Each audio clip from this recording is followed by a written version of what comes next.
Say hello to the camera, everyone. Hello. Hello, Dubai. Commerce, and my name is Jamal Al Sharif. I'm here to present His Excellency's Director General's greetings to all of you, and very happy to be addressing your group, I think for the second time or third time? This is the second time. Second time. And just to let you know that we do have a very good relation with the United States. And talking about this, I'm happy to meet with you, and also happy to tell you that my immediate boss, Director General, is today in the West Coast. So I'm in the cold and he's in the warm. We value our relation with all nations based on mutual understanding and making sure that we can carry on dual relationship, and with no doubt America to us is strategic partners, ranks number 3 among countries that we trade and deal with. Many years back, I would say maybe in the 80s, late 70s, 80s, probably the 90s, America wasn't showing a good high up ranking position. It was Japan, India. But the changes came up. America came up, China. And hopefully the ranking will show more up in the year of 09, because the ranking I gave to you was of 08.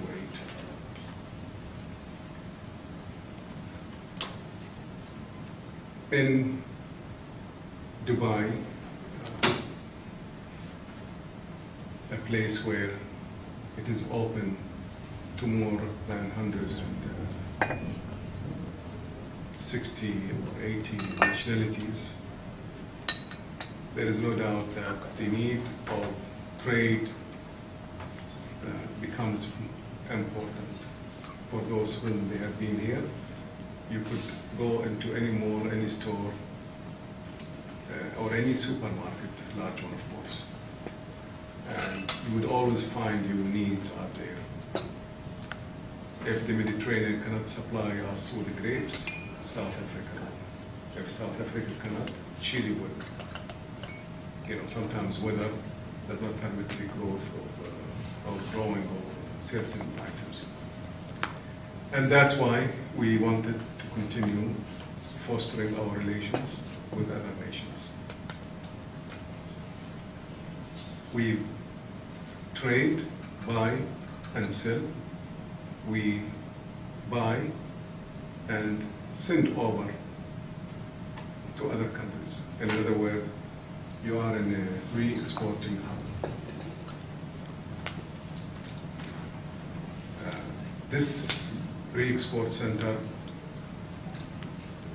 has been really developed in the last decades. And it is not only from today or from the decades I'm talking or indicating about, no. It also goes beyond that. It goes to our grandparents.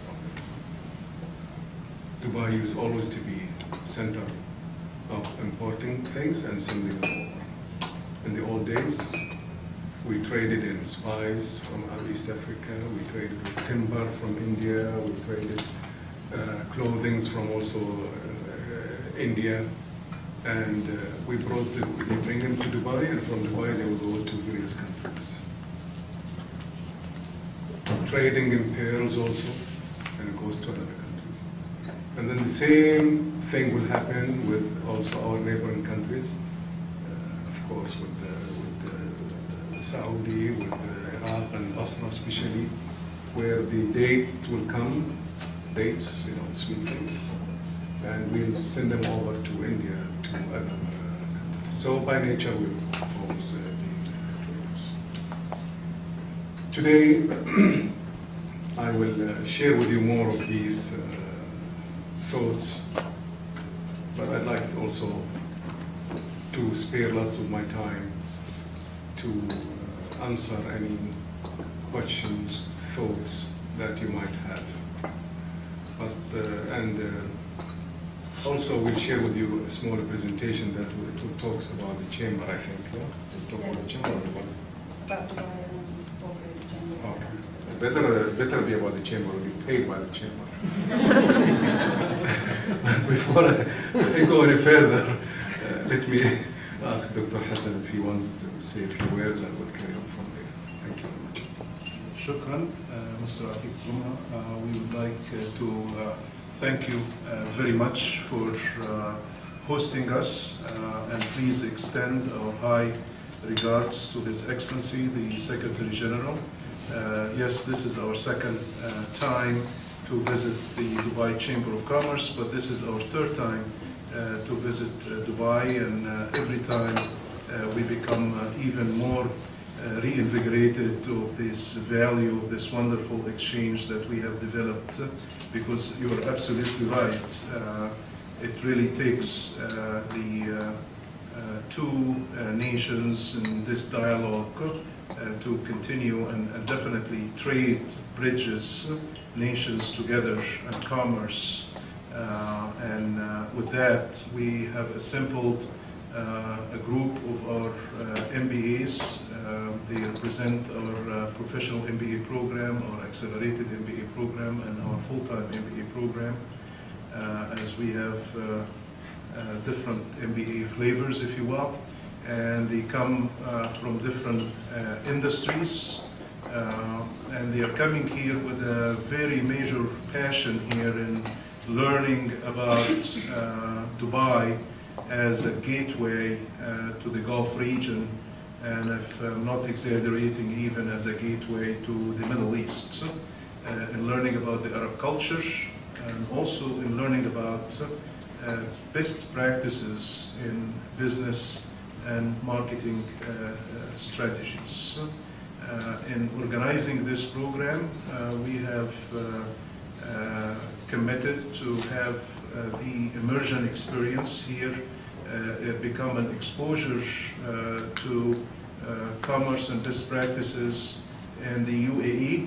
So they are coming to learn about clean energy industry. They are coming to learn about cultural tourism and sustainable development.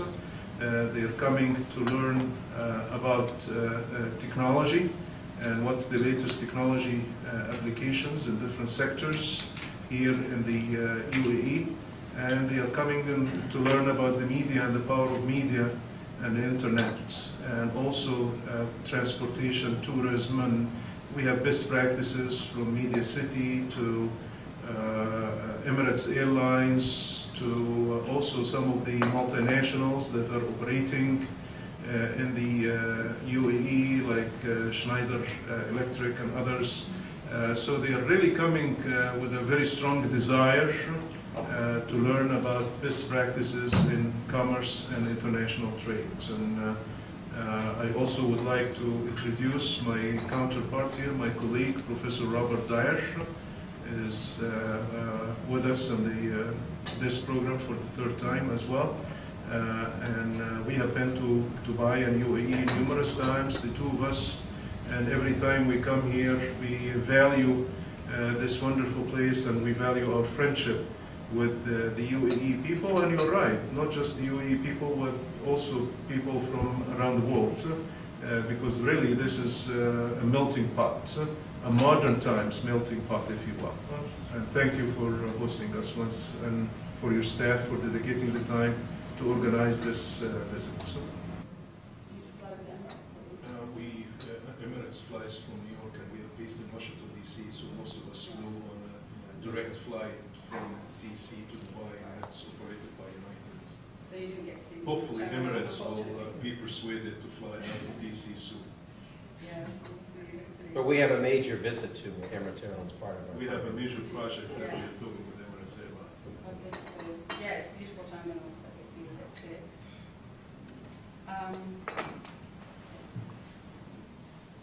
I don't know if you've seen the metro yet. I took a ride on the metro yesterday. You did? Excellent, okay. It's a beautiful metro, the most beautiful metro I've ever been in.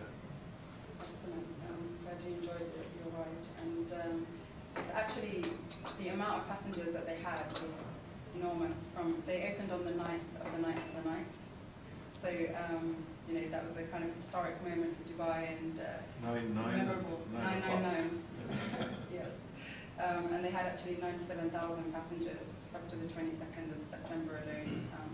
So I think everyone was really excited to have a go as well. And it does actually have an average of 60,000 passengers a day.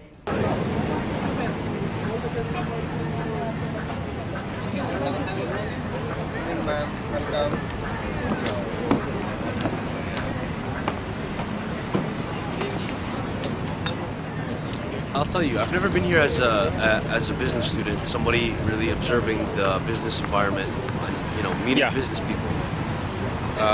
And from what I see, they're very optimistic. They say time and time again that they're going to come out of the recession sooner than everybody else, which kind of makes sense. And something I was surprised is that I've met a few expats that have just moved here, and expats, you know, that are still here and they don't expect to go anywhere soon. So that to me was a little bit of a, you know, counter to what I expected. Dubai has not let me down at all. It's been a terrific trip so far, and just the group that we're with has also just been a wonderful experience and so forth. Today we actually had a few site visits that were really quite impressive, and tonight right now we're actually on a fantastic boat cruise. Hopefully it starts soon as we're rocking back and forth, and we'd like to get some momentum going a little bit.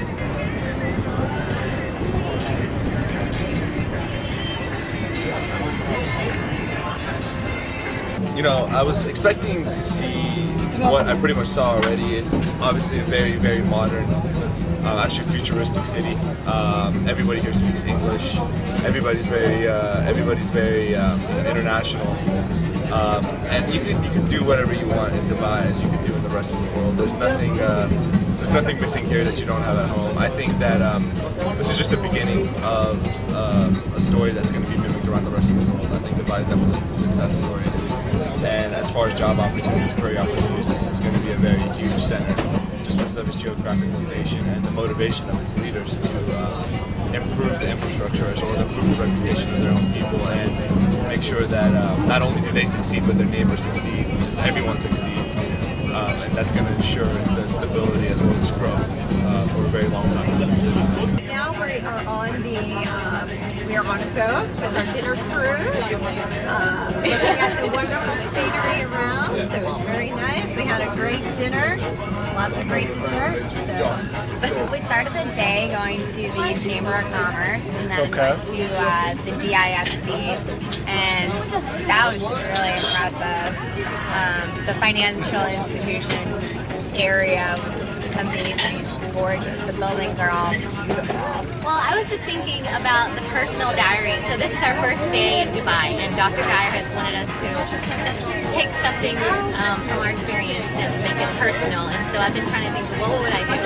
So I've looked at possibility of doing like water features of all the buildings that we look at. So, you know, water in the desert. And there's another one of like all the teas that we encountered in different restaurants.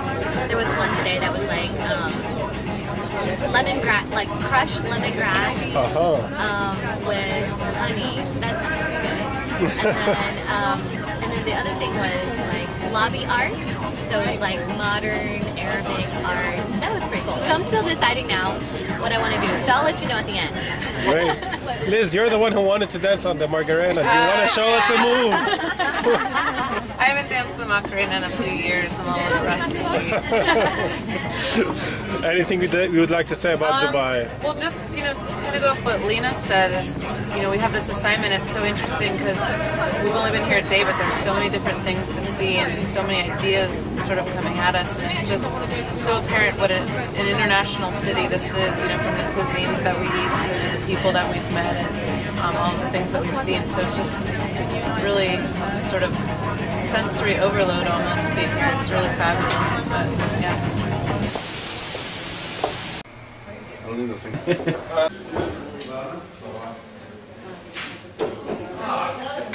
When you're trying to launch any global initiative, countries tend to take their own directions. So obviously one of the roles that we have to do is, I don't like the word police, but it is to maintain a single global equity visual identity as far as you possibly can. When you're controlling HSBC in particular, we're in 87 countries now. It's not an easy job. Got it? Yeah. It's coming down. I mean, oh, I got a good one of that too. Oh my god. That's on my BlackBerry. This is amazing. Wow. I've never seen anything like that.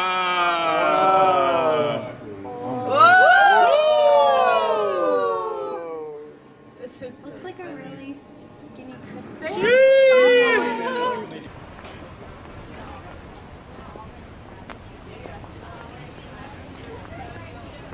Ewing, D-Wing, Schneider Electric.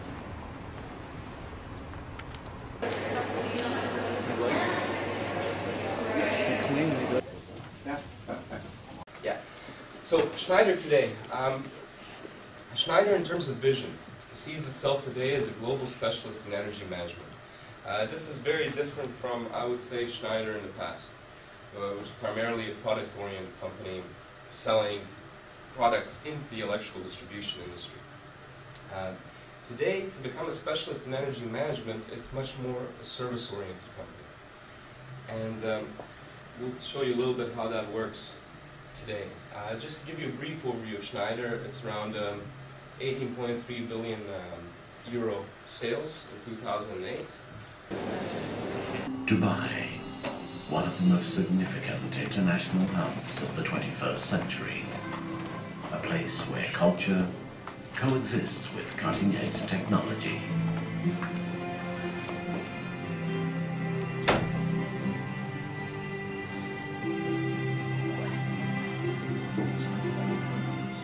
A city committed to excellence. One that has grown into a vibrant, cosmopolitan community.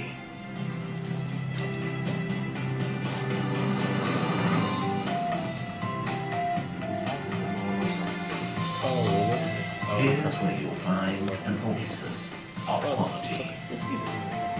GWSB, a free zone set up in 1985 that continues to excel as one of Dubai's most successful commercial endeavors. Envisioned as the ideal industrial, warehousing and distribution hub in the Middle East, GWSB is today the preferred logistics destination in the world. No wonder 6,000 international businesses and 125 Fortune Global 500 companies call GWSB home. GWSB provides an investor-friendly environment so you can get down to business right away.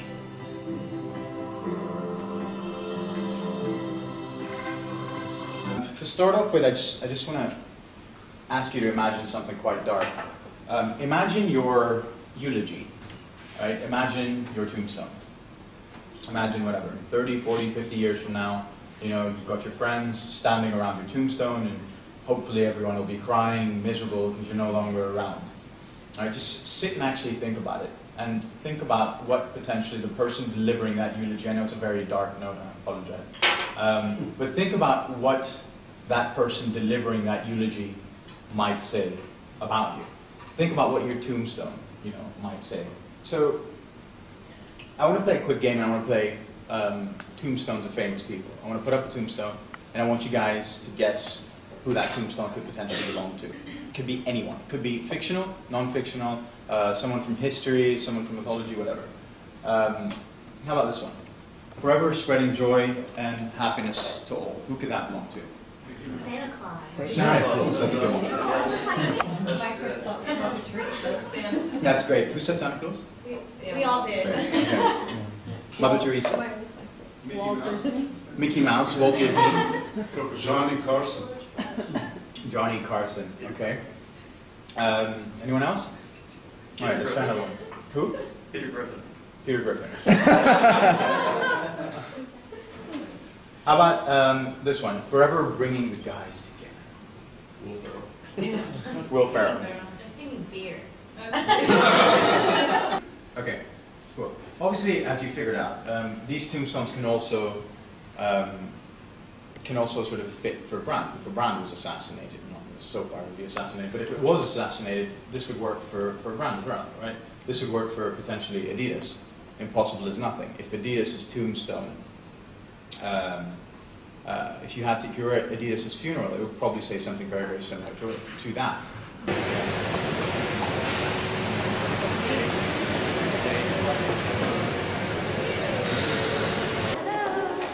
Say hello, everyone.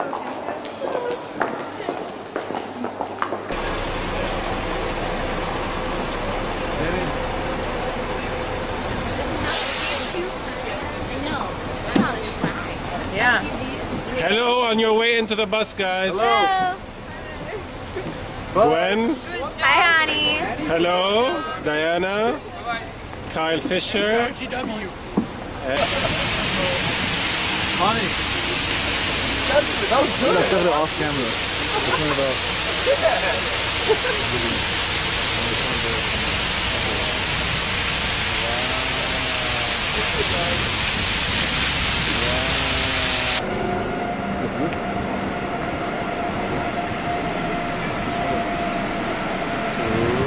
We're at the Grand Mosque in Abu Dhabi, and it's the grave of Sheikh Zayed. And as he's probably shown you already, we had some difficulties getting in, but Han is going to explain what the cultural differences are here and what for the future classes to expect. Well, true, thank you, Hussein. We had some difficulties, but then we talked to them and we just explained to them that we're students and we just want to have a look at what's in there, and they were more than happy and glad to let us in. The girls had to wear the abaya and the scarf on their heads, and we're all in now. We're going to have a look at the biggest rug in the world. It's in there, and we're just waiting for the Salat al-Isha to be done. You really are a good photographer. Just shoot.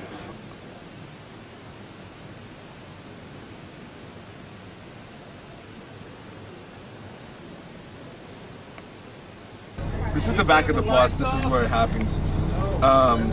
Hussein, it's Matt. Yeah, we just saw some. The oldest student in the world. Blue. That's the kid from Juno. His name is Jeff.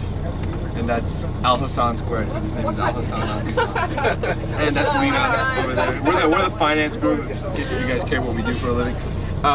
So, you know, we went on a marathon today about, how many hours? Too long. Like 14 hours. How many days?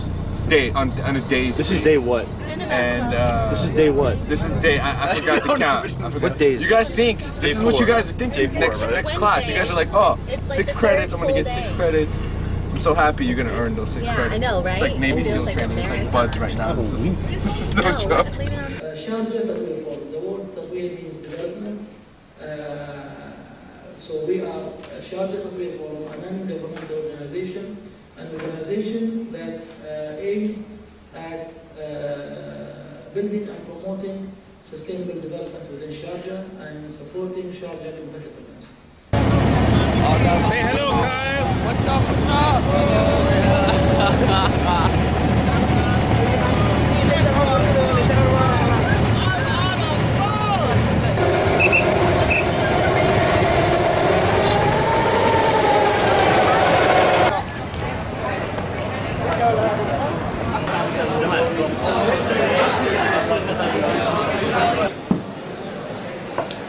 Jonathan, what is it that you're looking for? Charm. Okay. Leg in bounce, one, yeah.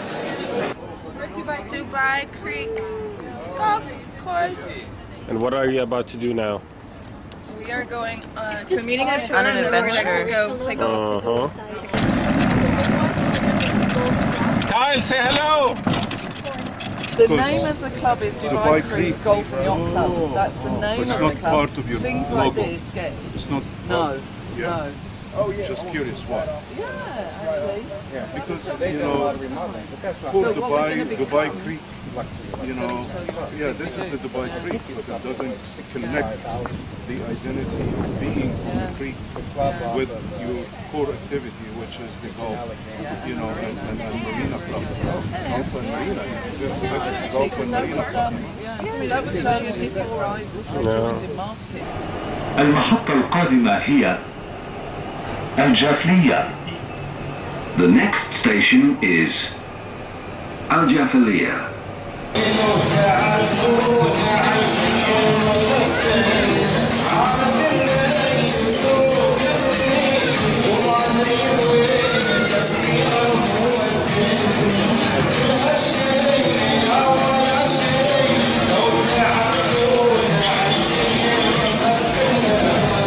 My name is Brendan Noon and I'm Senior Vice President for Group Learning and Development for the Emirates Organisation. I look after the training needs of over 25,000 people worldwide, who is part of the group of people who work for us as an organisation. We've got a fairly hectic day lined up for you. It's going to be full on, so I suppose the best thing to do is get on. I'm going to show you some information about Emirates, give you some background, some details about what's happening in our organisation, a little bit about our strategy, and then we'll be open for a question and answer scenario. Okay? From a single hub in Dubai, we are flying all around the world. So you can travel from San Francisco to Dubai down to Auckland. So really you're spending a day of your life with us. You can spend up to 14 hours on an aeroplane. That's how long the actual in-flight time is, 14.5 hours. So in that time there will be elements where there will be some meal service and there will be food and drink, but actually you're with us for a long time. A lot can happen in your life in 14.5 hours, and so that's why we spend a lot of time talking about actually the experience that we would like you to have with us. Yeah, in Europe there have been it's pretty cool.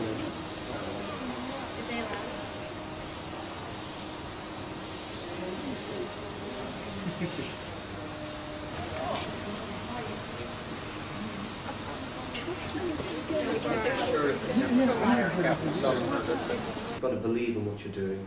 Marketing is great for that. Marketing is a great inspiration, I think, in most organisations and for most customers. If you believe in what you have and you believe it's a good product, but you put corrective measures in place to protect the organisation in terms of making sure you protect your cash, you make sure that you protect your market share, you make sure that customers understand that you believe in yourselves. That, I think, is the way forward for a lot of organisations, but you don't see that too much today. Dubai is more equipped and prepared than any other country in the region. When there is a turnaround in the global economy and when the crisis will be over, in my opinion, Dubai will benefit the first. Because what Dubai created as a model, what Dubai created, I mean, it's, no matter what we say, no matter, I mean, look around us, look around all the Arab world. I don't think there is any other model that is even similar to what Dubai was able to do. So in my opinion, any turnaround in the economy, Dubai will benefit from it because this place is ready. The infrastructure is there, the willingness is there, the determination is there, the spirit is there. In my opinion, this place will be the first to benefit from any improvement in the economic situation. I think one of the problem the region faced in certain ways has been the lost track. I mean, depending again on the industry, because not each industry is treated similar. But some people have lost contact with reality. I mean, look at the real estate market. Companies have started to invest, and one of the companies started to invest. They had a vision. They were doing proper execution. But as demand was pouring in, they started to need much more and stopped looking at the bottom line and starting to put much more money on the project than whatever money could be recouped from this project. Meanwhile, what had happened was that inflation pressure had increased asset price. So basically apartments, houses they were selling was starting to sell to a much higher premium, which basically compensated for their shortfall from the start on making sure that the project was viable. So when you are into this kind of environment, but how can you blame this company? At the end of the day, managing hypergrowth is very difficult, and many companies fail to manage hypergrowth because everything is growing very fast and you have to put money, you have to put more resources. You don't always look at the extra resources that you're putting is generating enough revenue compared to the previous one. So losing track of what's important, taking your eyes off the ball has been one of the problems that many companies in this part of the world have had to deal with. The second important problem I think that some companies have faced as a media observer of what happened in the region, I think there has been a certain sense of arrogance on some companies and some CEOs, in the sense that success following a certain trends led them to believe that whatever they're going to be doing, they will succeed at, and branching out in businesses that were not core businesses, and with again inflation of asset, inflation price worldwide, led them to think that they will be key player on that segment, and led them to invest much more money on those industry sectors. But when the market turned, everything collapsed because they had no legitimacy on managing those new industries. They had branched out it, they had no expertise, they didn't know how to handle a downturn, so suddenly it became a nightmare scenario.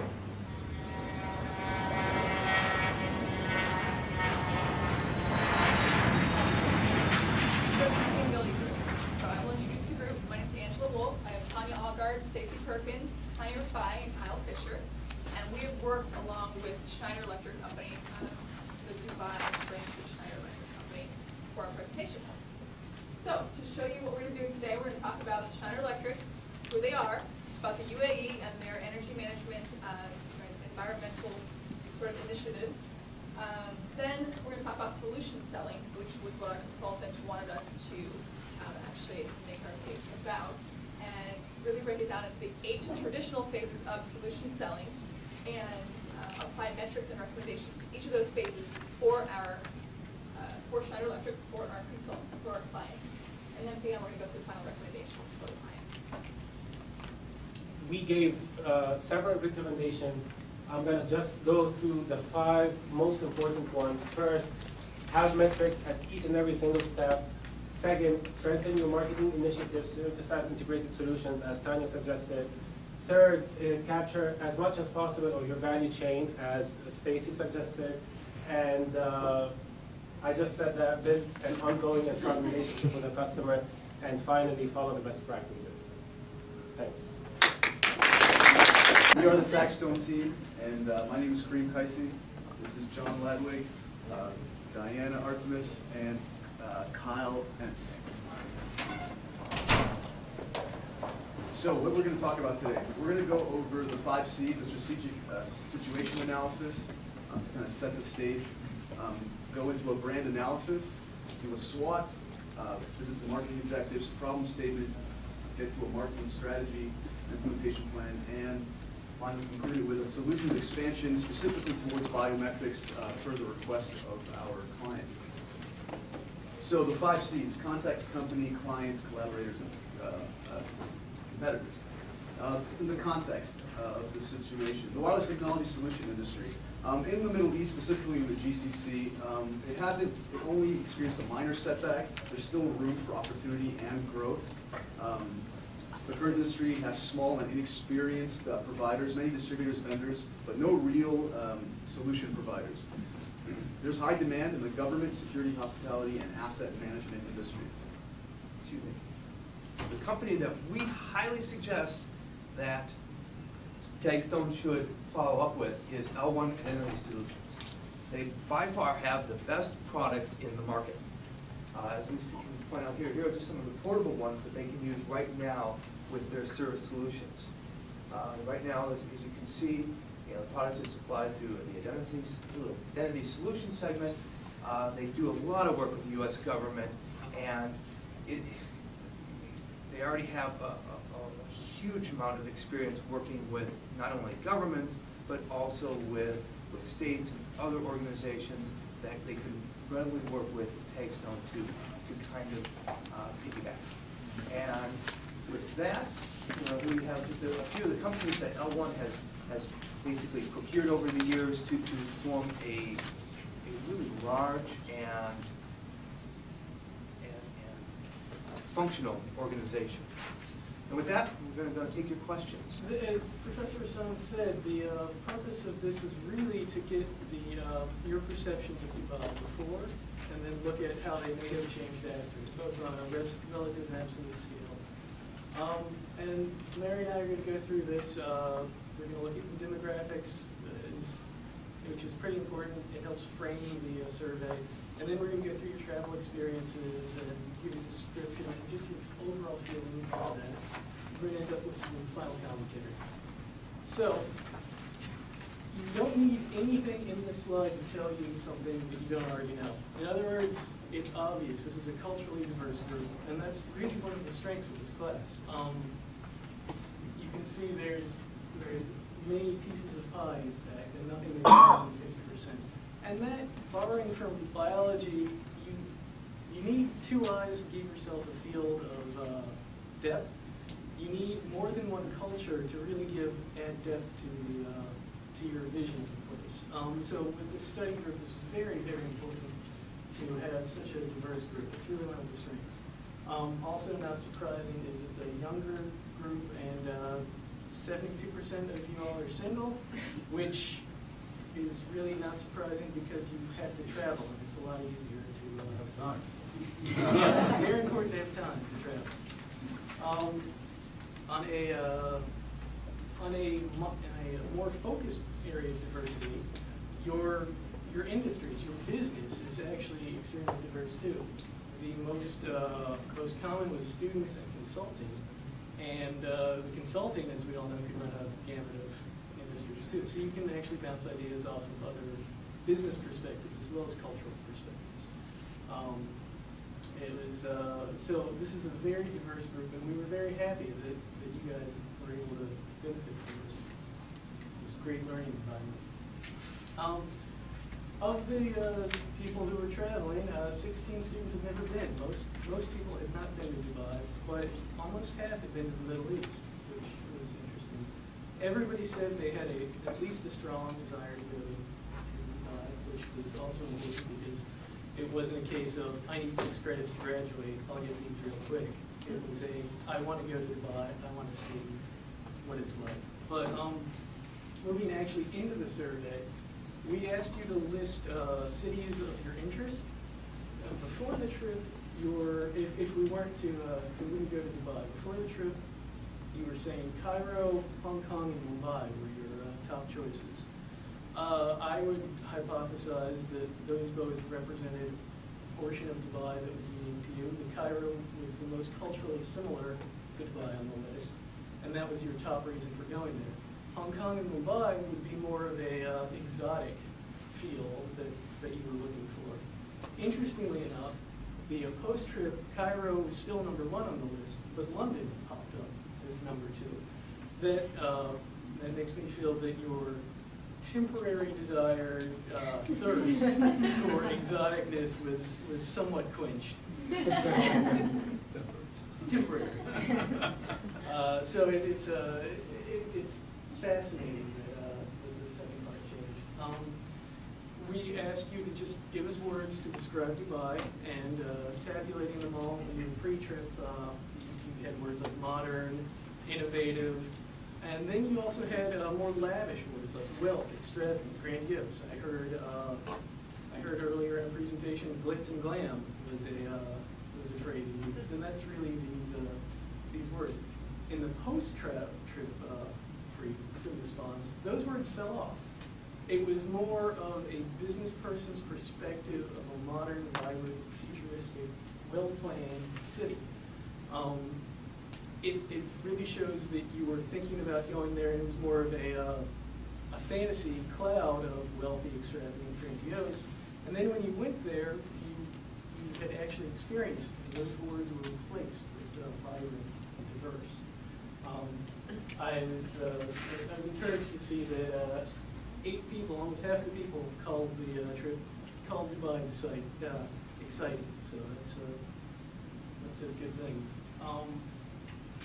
We then gave you a fixed list and said how much would you agree or disagree with these terms to describe Dubai. Everybody at least agreed with all of the words. Well, people agreed with all of the words on the pre-trip survey, and then they were bumped up to strongly agree with competent and sophisticated, which again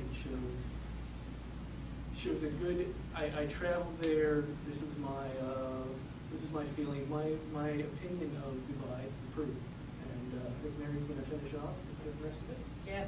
Now on to the cities. The cities were quite interesting. You first said before the trip, and again, 16 of you had never been to Dubai.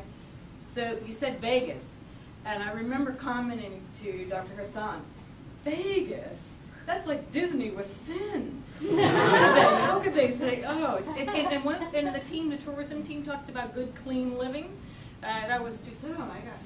And then you had some Asiatic cities, so you got into the Hong Kong, and maybe that correlated if we were going to do statistical analysis with some of your desires. But Singapore, Hong Kong, Tokyo. Interesting. One person said none compare. I didn't go back and see if that was the person, and that would be an interesting one to know, if that was the person who had been to Dubai or not. That's something we'll go look at. However, when you did post-trip, Asia dropped off the map. And we had 4 go to New York, which I think is the HSBC financial maybe team that did that voting block. None compare went up 400%. That's phenomenal. Vegas was dropping off, although I think the desert sand, you put as the dealership saw, you put your car out for 2 minutes, it's covered with sand. And then we got Miami, and then some new cities started to appear, which was fascinating too. So, and this was free form. So, you got to do that. So, that's kind of great from, yes, John? I'm just curious, why do you think that is? Well, you know what? I'm going to turn that back to you. Why do you think it is? I have my own opinion. Oh, no, I asked the question. And I ask it back. No, you know what? I think. Do you think it's awareness? I would surmise it's awareness, and now you've seen it, so you start to compare it. So that would be one woman's musings. What do you think? Well, when you look at the new cities that pop up, you have like LA, Phoenix, San Diego. Yeah, I think it springs, at least from my mind, having been and worked in San Diego, I think it springs from the fact that the weather was relatively mild when we were there. And it was very much like a West Coast city while we were there in Dubai. And I think that probably the weather had a lot to do with why LA, Phoenix, and San Diego kind of popped up. One interesting thing, I think, Dr. Hassan, I may ask you to talk about this, because we were talking about it being a little piece of many of these. Somebody, I believe it is Diana, that told me it's a little piece of, what did you say? I said, it's like Manhattan mixed with Miami, and mixed with like just general how we have it here. So you sort of then. So I started with Manhattan. Miami and then with Miami because It does have a Miami little I bit really of Miami feel- around the JBR area. It does have a little bit of New York around the DIFC. It does have a little of San Diego, Phoenix around the beaches and Phoenix around just the climate and the atmospheric factors. So it really is a city on its own, unique character, and it really is the city of cities in that respect. I think that. Did we answer your question? Do we Yeah. answer your Okay. The MBA term is a takeaway, which many of you use, and the takeaway is awareness. Awareness. Okay, likelihood of returning. Now, this is a statistician, although we didn't do probabilities on this one. This is a statistician. I went, whoa. 95% said they like. This. The question was likelihood of accepting a job offer in Dubai. Before the trip, 95% yes, 75% no. Now, you're going to ask me why? Yes. 75%. No, sorry, 75%, sorry, said likely, yes, so it dropped 25%. I think that's still a decent number. I mean, usually before you embark on something like this, you're a little more optimistic, than realistic. And then after the trip, after seeing it and then sort of experiencing what it would be like, I think that's still a decent number. Yeah. We surmised it was some of the comments around the financial distress and some lack of certainty of job position if you were going somewhere. That was our assumption when we looked at it. It's still 75% saying yes. It's still, maybe there's some awareness, but it's still pretty good. In terms of business purposes, though, 100% of you said you would return for business. So you may not relocate there, but you certainly would return. And to the tourism team, 81%, so there's some opportunity there for increase. 81% would return for tourism, and 0% said they'd never return. So you all would like to go back, and I think that's a real tribute to the professors that put together the trip, as well as what you made of the trip. Because it's not just what they do, it's what you made of the trip. Question, supporting tools. This to me is perfect unity and harmony. This is a relative scale, so 5 is not bad. 1 is what was most helpful, 2 which was second most helpful. So they're in perfect alignment pre and post trip. What that translates to us as the people who put together it is we got the package right to prepare you for the trip. So what you thought you needed before the trip, and now that we've had the trip, there's harmony there. And it was the right level of packaging. This is, again, a relative ranking. The fact that the course kit and National Brand Panel is number 4 and 5 is not a condemnation. It's just that the panel, the embassy were the 1 and 2 activities that were of most value to you, and then after that, other activities. And if anybody wants to ask questions or comment, please. Top objectives. This was an open-ended question, so for brevity purposes, what I've done is we've captured what was the most frequently mentioned, and also what you commented back. I accomplished my objectives. One was networking opportunities, so understanding networking amongst the class, as well as with opportunities. Learning about business, doing business in Dubai, learning about the culture, learning how to market to the culture, learning about tourism, learning about hospitality, exploring opportunities. It's still 75%, so it's not bad. 100% will return. And then looking at the financial crisis and the real estate crisis, observing it, knowing that the U.S. is not alone in terms of a crisis, seeing it happen in a very wealthy nation. So those were accomplished. Any comments? Other want to add? Positive and negative. I will say the positive far outweighed the negative, so we'll cover the negative last. And there were some really interesting comments on the negatives. But on the positive, the sites, of which many of you said you wanted to see the sites. These were some of the ones that were most popular, but there were things like the Women's Business Council and some other activities that were mentioned. The friendliness and the openness, 6 of you said, It was very open, and that meant expats as well as Emiratis. I mean, you just experienced an open society. And access to senior management, in terms of being able to talk with your companies or other officials, you were able to accomplish that. The negatives, one person said it seemed impersonal.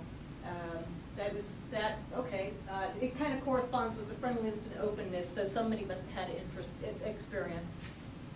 One was seeing the financial distress. While it wasn't objective, it was troubling to that person to see it. And then the last one, they even got the nationality of the cab driver down, which I was like, that must be someone who knows the nationalities. They said the cab driver was not very nice. So, and I won't say the nationality of the cab driver, but they actually did name the nation. And that's not it, it's East Esther. Was Was that your cab driver? No. Oh, they had had a bad experience. I had a great experience. Oh, we had a great experience. Cab drivers, yes.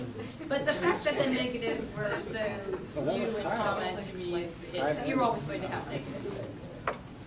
All right, in terms of just some final testimony, that's just remarkable. Some of these are not all the comments. Most people said amazing trip. It's just awesome. Didn't expect it. The residency gave me hands-on experience.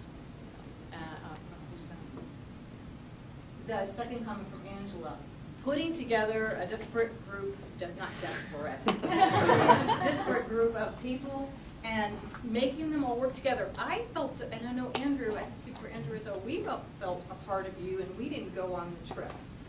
So, just that warm feeling how you all came together, that was expressed by... So make it 22 people. Yeah, 22, yeah, plus 2. And then, I'm really happy, thank you, Lena, because that's Tagstone. I'm a biased judge, sorry. But anyways, the Mercedes dealer, you got to see technology in action, and you got to see kind of a creative use, a green field. We call it green field in the high-tech world, meaning just something that's leapfrog what you would ever see in the United States. You've never seen anything like that in the United States. What the UAE is doing is just phenomenal in terms of this activity, and that you got to highlight that showcase. So I was real happy. Thank you for saying that person.